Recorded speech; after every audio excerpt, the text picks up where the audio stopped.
क्या कभी किसी ने ये सोचा है कि गणित का एक साधारण सा पहाड़ा, जैसे मान लीजिए 25 चौका 100, जी। क्या ये किसी इंसान की पूरी पीढ़ियों को गुलामी की जंजीरों में जकड़ सकता है? या फिर शादी जैसे खुशी के मौके पर जो कोई पुरानी रस्म निभाई जाती है, वो असल में एक अदृश्य पिंजरा हो सकती है। ये सोचने में थोड़ा अजीब जरूर लगता है, लेकिन ये सच है। मतलब हम अक्सर समाज का इतिहास जानने के लिए कानूनों की तरफ देखते हैं या तारीखों की तरफ। बिल्कुल। लेकिन समाज की जो सबसे कड़वी सच्चाइयां होती हैं ना, वो अक्सर उन पन्नों में दबी होती हैं जहां इंसान की भावनाओं को उकेरा जाता है, यानी हमारे साहित्य में। सही कहा। साहित्य सिर्फ मनोरंजन या कोरी कल्पना नहीं होता, और आज के इस विस्तृत विश्लेषण में हम कुछ ऐसे ही अदृश्य पिंजरों की बात करने वाले हैं।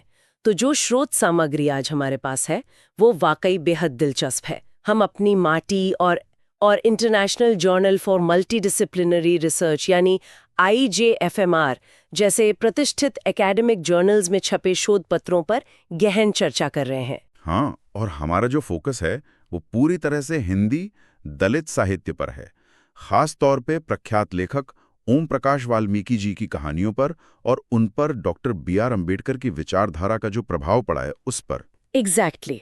तो आज का हमारा मिशन यही समझना है कि कैसे कैसे ये साहित्य केवल दर्द या आंसुओं का कोई दस्तावेज नहीं है, बल्कि ये प्रतिरोध और लोकतांत्रिक मूल्यों को स्थापित करने वाला एक घोषणा पत्र है। चलिए इसके हर पहलू को खोलकर देखते हैं। अगर हम इन अकादमिक विश्लेषणों को देखें ना, तो एक बहुत ही स्पष्ट पैटर्न उभर कर सामने आता है।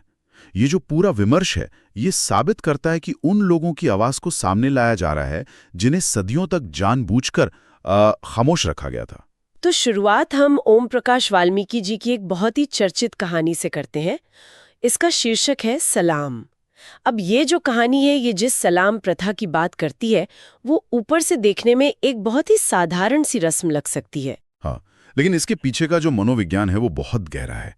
सलाम प्रथा असल में ग्रामीण समाज की एक ऐसी अमानवीय रीत थी जहां दलित समुदाय के जो नवविवाहित दूल्हे दुल्हन होते थे जी। उन्हें शादी के तुरंत बाद, मतलब अपनी नई जिंदगी शुरू करने से ठीक पहले, सवर्णों के घर जाकर उन्हें सलाम करना होता था। अरे बाप रे! मतलब शादी तो इंसान के जीवन का सबसे बड़ा दिन होता है ना, एक नई शुरुआत। बिल्कुल। लेकिन शोध पत्रों में इस प्रथा के मनोवैज्ञानिक प्रभाव का बहुत बारीकी से वर्णन किया गया है। ये महज आदर जताने की कोई रस्म नहीं थी, बल्कि ये एक तरह का वर्चस्व का क्रूर प्रदर्शन था। हाँ, ताकि कोई भी दलित जोड़ा अपनी नई जिंदगी की शुरुआत आत्मविश्वास के साथ ना कर सके। मतलब नई शुरुआत के पहले ही दिन उन्हें ये याद दिला दिया जाता था कि इस सामाजिक पदानुक्रम में उनकी जगह सबसे नीचे है। एग्जैक्टली। ये एक ऐसा अदृश्य पिंजरा था जो इंसान को मानसिक रूप से तोड़ता था। और यहाँ सबसे दिलचस्प बात यह है कि इस कहानी का जो नायक है हरीश, वो इस मानसिक पिंजरे को तोड़ने की कोशिश करता है। हाँ, हरीश एक शिक्षित युवक है ना? जी, वो एक शिक्षित दलित युवक है। वो इस प्रथा का पुरजोर विरोध करता है। वो अपने परिवार को समझाने की कोशिश करता है कि ये रस्म उनकी अस्मिता को कुचलने की एक साजिश है। लेकिन कहानी में जो सबसे बड़ा टर्निंग पॉइंट आता है, वो हरीश के जरिए नहीं आता। बिल्कुल नहीं, वो उसके एक दोस्त के जरिए आता है, कमल उपाध्याय जी, जो हरीश का सहपाठी है। एक ब्राह्मण युवक जो शहर से अपने दोस्त की शादी में गांव आता है। अब गांव में तो दबंग रांघड़ समुदाय का दबदबा है। बल्लू और रामपाल जैसे पात्र हैं जो किसी भी कीमत पर ये रस्म पूरी करवाना चाहते हैं। हाँ, लेकिन शोध पत्र जिस घटना को सबसे ज्यादा महत्वपूर्ण मानते हैं वो शादी के मंडप में होती ही नहीं है। अच्छा, तो वो कहाँ होती है? वो गांव की एक साधारण सी चाय की दुकान पर होती है। जब कमल उस चाय की दुकान पर जाता है तो चाय वाला उसे छुड़ा यानी दलित समझकर चाय देने से साफ मना कर देता है। अरे मतलब सिर्फ उसके दोस्त होने की वजह से? हाँ, कमल बार बार अपना परिचय देता है, बताता है कि वो उपाध्याय है, लेकिन चाय वाला उसका उपहास करता है। और बात तब और बिगड़ जाती है जब दबंग रामपाल वहां आ जाता है। वो कमल को सरेआम भद्दी गालियां देकर अपमानित करता है। और मुझे लगता है कि ये पल कमल के पूरे विश्व दृष्टिकोण को झकझोर देता होगा, क्योंकि जो विश्लेषण हम पढ़ रहे हैं वो बताते हैं कि शहर में रहते हुए कमल अखबारों में दलित उत्पीड़न की खबरें पढ़ता जरूर था। वो दूर बैठकर हरीश को सलाह भी देता था कि यार हीन भावना छोड़ो, सब ठीक हो जाएगा। बिल्कुल, दूर बैठ के सलाह देना बहुत आसान होता है ना? हाँ, लेकिन जब कमल ने खुद उस तिरस्कार को अपनी चमड़ी पर महसूस किया, जब महज एक चाय के प्याले के लिए उसे अपमानित किया गया, तब उसे समझ आया कि दर्द को पढ़ना और दर्द को जीना क्या होता है। और यही वो बिंदु है जहां सहानुभूति यानी सिंपैथी स्वानुभूति यानी एम्पैथी में बदल जाती है। वाल्मीकि जी ये स्थापित करना चाहते हैं कि जब तक विशेषाधिकार प्राप्त वर्ग इस पीड़ा को खुद महसूस नहीं करेगा, बदलाव केवल कागजी ही रहेगा। एक मिनट, यहाँ ना मुझे थोड़ा संशय है। जब हम शोषितों के प्रति सहानुभूति की बात करते हैं तो हिंदी साहित्य में मुंशी प्रेमचंद को तो हमेशा से गरीबों का मसीहा माना गया है, लेकिन इन शोधपत्रों में प्रेमचंद और वाल्मीकि जी की कहानियों की जो तुलना की गई है, क्या वो ये कह रही हैं कि प्रेमचंद का नजरिया कहीं न कहीं अधूरा था? ये एक बहुत ही विचारणीय प्रश्न है और अध्ययन इसी ओर इशारा भी करते हैं। देखिए, तुलना प्रेमचंद की कहानी सदगति और वाल्मीकि जी की कहानी गोहत्या के बीच की गई है। जी। सदगति का जो पात्र है दुखी, वो एक दलित है जो ब्राह्मण के घर बिना खाए पिए लकड़ी फाड़ते हुए अपनी जान दे देता है। प्रेमचंद यहाँ शोषण का बहुत ही मार्मिक चित्रण करते हैं। उनका पूरा जोर इस बात पर है कि जो पाठक है वो दुखी के लिए तरस खाए। लेकिन दुखी खुद अपने शोषण को लेकर क्या सोचता है? वो तो इससे अपने पूर्व जन्म का फल मानता है ना।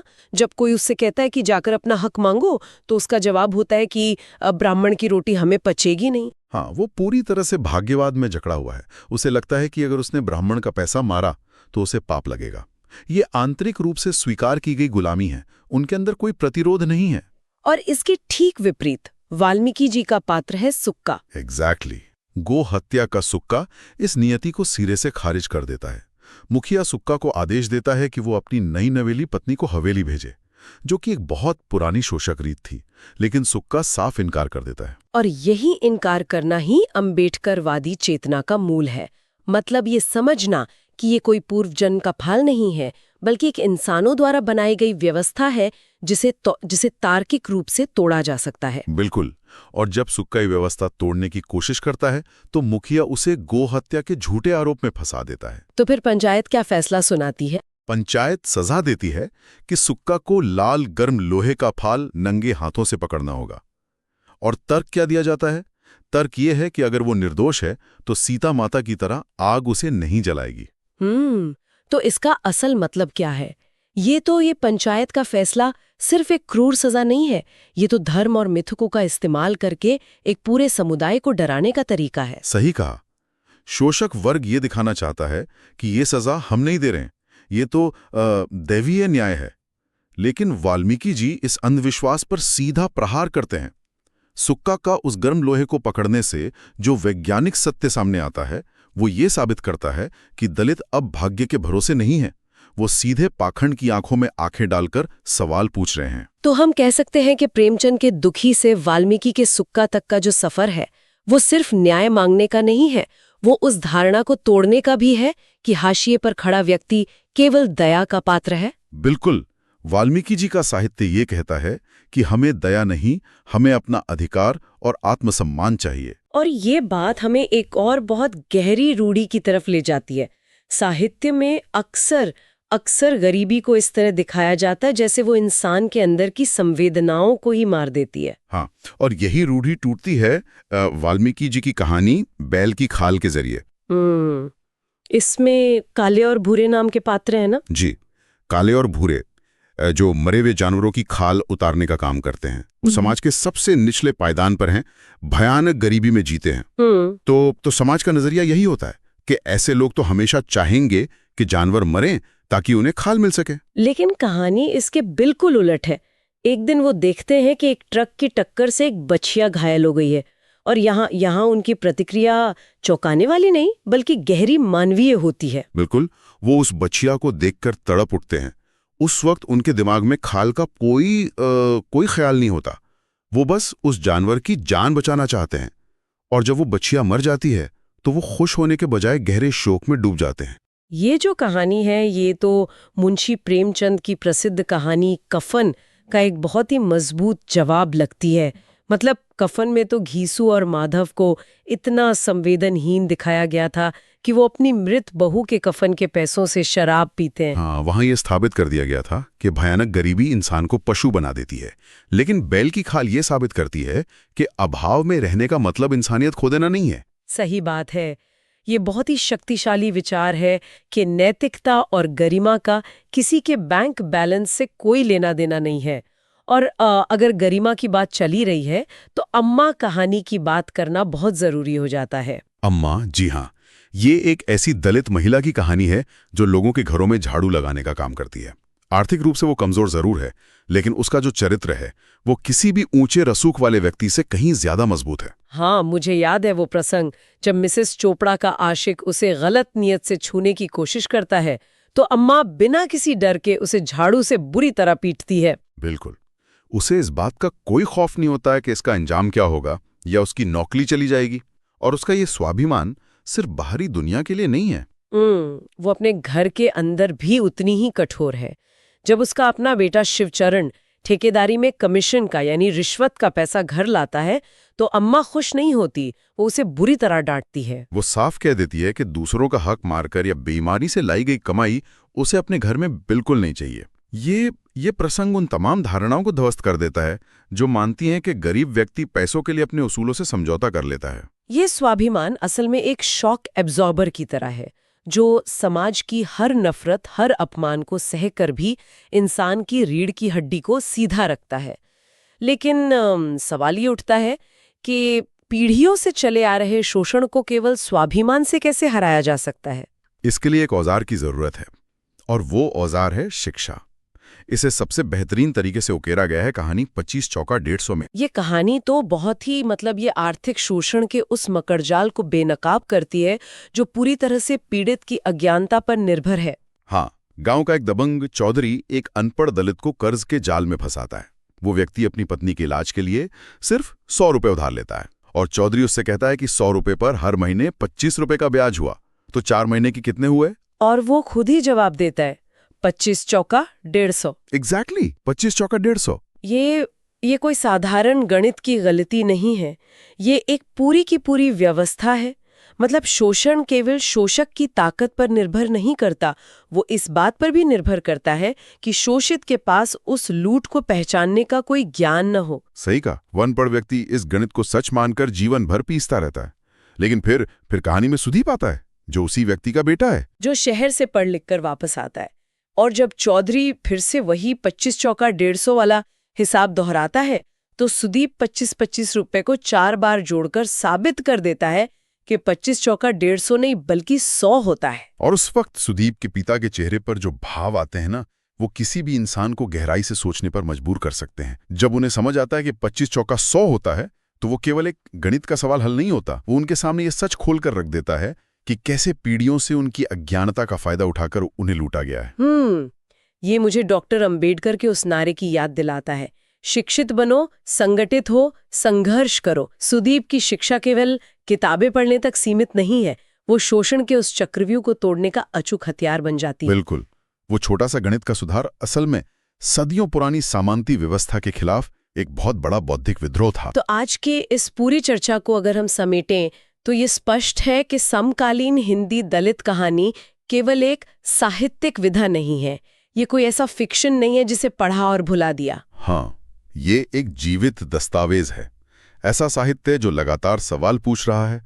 और सबसे बड़ी बात, ये साहित्य भारतीय लोकतंत्र की नींव को असल मायने में मजबूत कर रहा है। सही कहा, क्योंकि लोकतंत्र का असली अर्थ केवल संविधान या संसद में तो नहीं है, ये तब साकार होता है जब समाज का सबसे आखिरी व्यक्ति भी पूरी गरिमा के साथ अपना अधिकार मांग सके। बिल्कुल। लेकिन इस विस्तृत विश्लेषण को खत्म करने से पहले एक ऐसा वाकया है जो इन शोध पत्रों में दर्ज है और वो सच में बहुत बेचैन करने वाला है। आप किस वाकये की बात कर रही हैं? मैं वापस उसी सलाम कहानी के आखिरी हिस्से की बात कर रही हूँ। वहाँ बारात में आया एक बच्चा है दीपू, कोई 10-12 साल का होगा। वो शादी में खाना खाने से साफ मना कर देता है। हाँ, मुझे याद है। और कारण क्या है? कारण ये है कि उस बच्चे को लगता है कि खाना बनाने वाला व्यक्ति मुसलमान है। एक छोटे से मासूम बच्चे के मन में धर्म और जाति को लेकर ऐसी गहरी नफरत का होना, ये वाकई एक बहुत ही डरावना सच है। और यही बात हम सबके सोचने के लिए एक बहुत बड़ा सवाल छोड़ जाती है। अगर एक 10-12 साल के मासूम बच्चे के दिमाग में जाति और धर्म की नफरत इतनी गहराई तक बो दी जाती है, तो क्या केवल संविधान और कानून के बल पर समाज को पूरी तरह बदला जा सकता है? क्या केवल अदालत के फैसलों से लोगों के दिल बदल जाएंगे? ये बहुत मुश्किल है। हाँ, या फिर असली लड़ाई, वो सबसे मुश्किल लड़ाई अभी भी हमारे घरों के भीतर, हमारी परवरिश में और हमारे रोजमर्रा के रहन सहन के बीच लड़ी जानी बाकी है। इस गहरे विचार के साथ आज के इस गहन चर्चा में हमारे साथ जुड़ने के लिए बहुत बहुत धन्यवाद। आगे भी इसी तरह समाज और साहित्य के नए पहलुओं के साथ मिलते रहेंगे।